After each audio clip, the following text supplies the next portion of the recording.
চেষ্টা করেন, ব্যর্থ হন, সমস্যা নাই। আবার চেষ্টা করেন, আবার ব্যর্থ হন, সমস্যা নাই। কিন্তু চেষ্টা করে ব্যর্থ হওয়ার চেয়ে চেষ্টা না করে হতাশ হওয়া অনেক কষ্টকর। একটা জিনিস সবসময় মনে রাখবেন, ব্যর্থতার একটা নির্দিষ্ট সময় থাকে,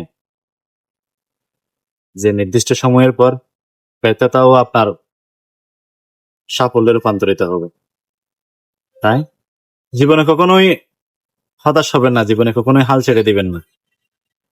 ব্যর্থতা আসবে, হতাশা আসবে, আসুক।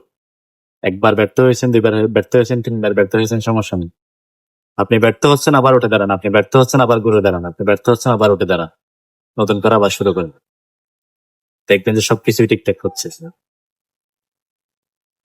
দিনের নির্দিষ্ট একটা সময়ের পরে গিয়ে শেষ হাসি কিন্তু আপনি হাসবেন না। হ্যাঁ, ব্যর্থ হলে কখনোই হাল ছেড়ে দিবেন না। ব্যর্থ হলে কখনোই নিজেকে ঘরবন্দি করে রাখবেন না।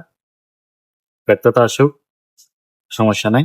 আপনি আপনার মতো করে লড়ে যান। ইনশাল্লাহ একদিন আপনি আপনার চাকরিতে সাফল্যটা পাবেন।